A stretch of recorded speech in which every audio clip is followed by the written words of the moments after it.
लक्ष्मणपुरी क्षेत्र में शनिवार को एक धार्मिक ढांचे को हटाने की प्रशासनिक कार्यवाही के बाद माहौल तनावपूर्ण हो गया। कार्यवाही के विरोध में बड़ी संख्या में मुस्लिम समुदाय के लोग सड़क पर उतर आए और राष्ट्रीय राजमार्ग पर जाम लगाकर प्रदर्शन किया। प्रदर्शनकारियों ने प्रदेश सरकार के खिलाफ नारेबाजी करते हुए प्रशासनिक कार्यवाही को पक्षपातपूर्ण बताया, जबकि प्रशासन ने स्पष्ट किया कि संबंधित भूमि नगरपालिका परिषद की है और सभी कानूनी प्रक्रियाओं का पालन करने के बाद यह अतिक्रमण हटाने की कार्यवाही की गई। मुस्लिम समुदाय के लोगों का कहना है कि जिस स्थान पर कार्रवाई की गई वो कोई नई संरचना नहीं थी, बल्कि वर्षों से उनके धार्मिक और सामाजिक उपयोग में रहा स्थल है। उनका दावा है कि ये स्थान करीब 200 वर्ष पुराना है और यहाँ उनके पूर्वज दफन है।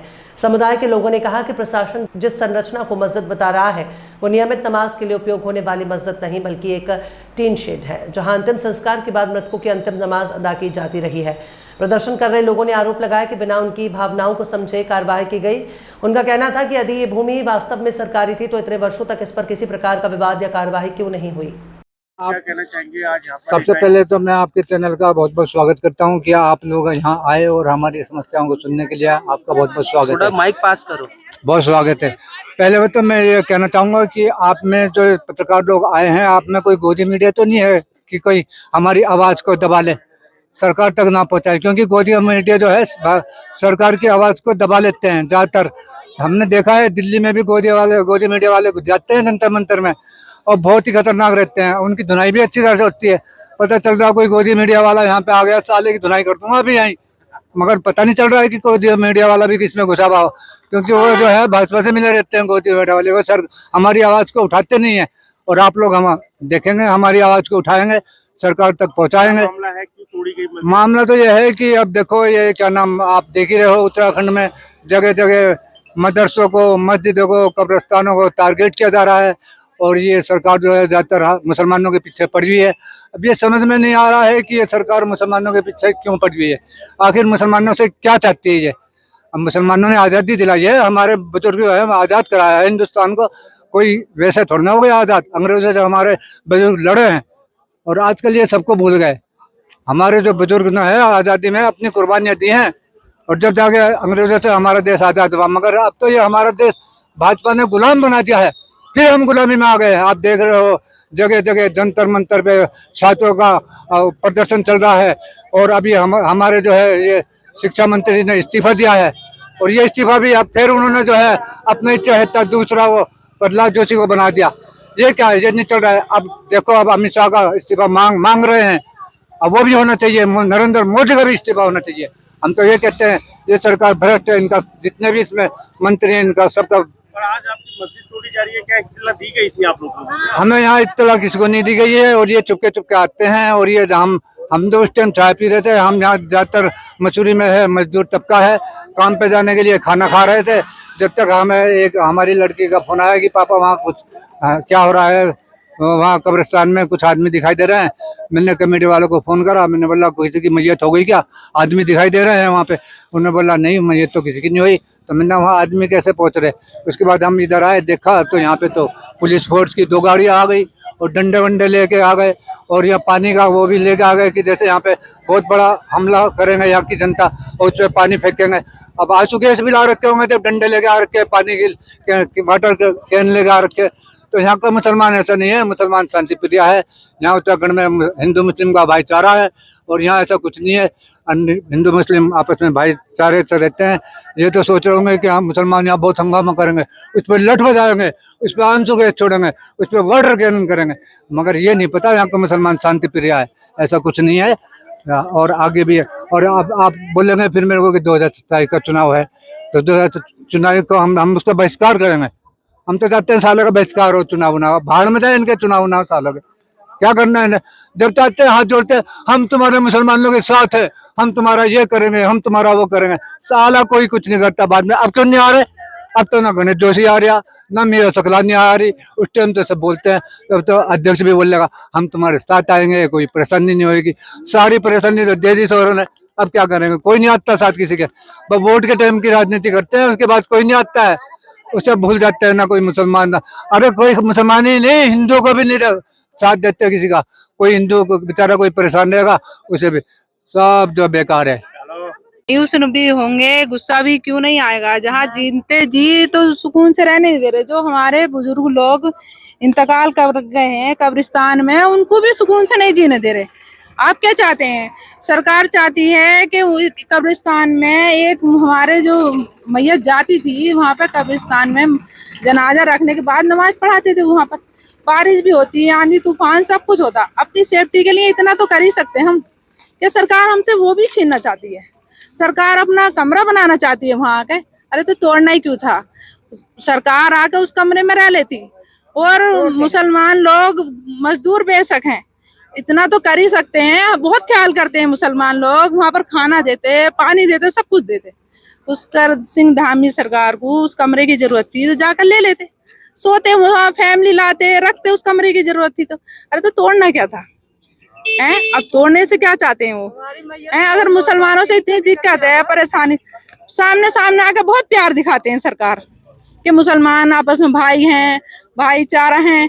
अरे वो भाईचारा कहाँ गया है? फोन पे कह दिया हम आपकी नहीं तोड़ेंगे, बोले मीनार हटा दो, चद्दर हटा दो, हमने हटा दी, फिर क्यों तोड़ी? सरकार इतनी चोरी छुपे से क्यों वार करती है? इंसानियत वो होती है, कोई भी हो, हिंदू हो, मुस्लिम हो, हर कोई सामने से वार करे। अरे कायरवान लोग वार करते हैं पीछे से, सरकार होते साथ वो भी इंसान है, एक हम भी इंसान है। सरकार घर पे बैठी है, इतनी पब्लिक, पुलिस, डंडे, मतलब बम भी होंगे, यकीन नहीं होता बम भी होंगे जरूर, जब पानी तक का हर चीज ला रखी सरकार ने। अरे सरकार इतना क्यों डरती है? जब वोट लेने के लिए आते हैं हम लोगों के पास आते हैं। ये तो तानाशाही है, ये तो एक तरीके से धामी गवर्नमेंट की तानाशाही है। बिल्कुल, जब इन्होंने सबसे पहले हमें एक नोटिस दिया था कि भाई इसके कागजात लेके आए, हमने सारे कागजात इनको उपलब्ध कराए। उसके बाद नगर पालिका से रिसीविंग ली और एसडीएम से रिसीविंग ली। उसके बाद भी इन्होंने एक करके सुबह सुबह 2 पुलिस की भारी बसें यहाँ पर लगा के इसको ध्वस्तीकरण की कार्रवाई कर दी। ये तो जुल्म है, ये तो निंदनीय है। ये तो जितनी भी इसकी भर्त्सना करी जाए, मुस्लिम समाज, मसूरी नहीं पूरे हिंदुस्तान के मुस्लिम समाज के द्वारा जितनी भी भर्त्सना इसकी की जाए उतनी कम है। ये तो एक तरीके से पूरी तरीके से जुर्म कर रही है यहाँ सरकार। 200 साल पुराने बता रहे हैं आप? देखिए, आज के नहीं है, यहाँ हमारे तैयब साहब की यहाँ पर कब्र है, जो स्वतंत्रता सेनानी है। उनका परिवार अभी भी अलीगढ़ में मौजूद है। हमारे बड़ों की यहाँ पर कब्र है, हमारे यहाँ पर हमारे लोग यहाँ पर दफन है। और हमारे ही नहीं, जब आपको पता है हिंदू धर्म में जो छोटा बच्चा किसी की डेथ होती है उसका जलाने की प्रथा नहीं है, तो यहाँ पर कब्रिस्तान में दफन किया जाता है उनको। ये आज के कब्रिस्तान नहीं है, ये बहुत पुराने कब्रिस्तान है। उसके बाद भी मेरी समझ में नहीं आता प्रशासन को इतनी क्या दिक्कत है मुसलमानों से कि एकाएक इतनी बड़ी फोर्स लगा के इसका ध्वस्तीकरण कर दिया। हमें कागज भी निकालने नहीं दिए, नीचे जाने का मौका तक नहीं दिया प्रशासन ने। तो ये जुल्म है और इस जुल्म के खिलाफ तो हम पूरी तरीके से इसमें आवाज उठाएंगे। क्या आगे की रणनीति? देखिए, हम लोग संविधान को मानने वाले लोग हैं। इसका जितना भी हमसे पुरजोर इसका विरोध कर सकते हैं उसका पुरजोर विरोध करेंगे। और जितना भी मसूरी ही नहीं पूरे देश में हम इसके खिलाफ आवाज उठाएंगे। ये तो जुल्म है और जुल्म के खिलाफ आवाज उठाना तो हमारा संवैधानिक अधिकार है। क्या मुसलमान इस देश के नागरिक नहीं है? क्या हम लोग यहाँ पैदा नहीं हुए? क्या हम लोगों ने यहाँ पर शिक्षा नहीं ली? तो हमारा पूरा अधिकार है और हम बिल्कुल इसमें अपने संवैधानिक अधिकारों को उपयोग करते हुए हम इसमें पूरी लड़ाई लड़ेंगे। इसमें सर्वे गवर्नमेंट ऑफ इंडिया जो है उसका एक नक्शा है हमारे पास, एक मानचित्र है जो कैंट बोर्ड में भी उपलब्ध है। आप जाएंगे तो देख सकते हैं। 1918 में जो है वह स्ट्रक्चर है, वो मस्जिद लिखी हुई है बाकायदा, उनके नक्शे से बाहर है उस प्रॉपर्टी को, उस पर लिखा हुआ है। लेकिन ये जो है तानाशाही चल रही है सरकार की। सरकार का जो है मुझे लगता है कि पूरा दबाव है और सिर्फ मुसलमानों को टारगेट किया जा रहा है। किसी ने पोस्ट डाल दी कि जी यहाँ मजार है, अरे पहले उसके तथ्य देखो। हमारे पास 1911 की रजिस्ट्री भी है इस प्रॉपर्टी की, ठीक है।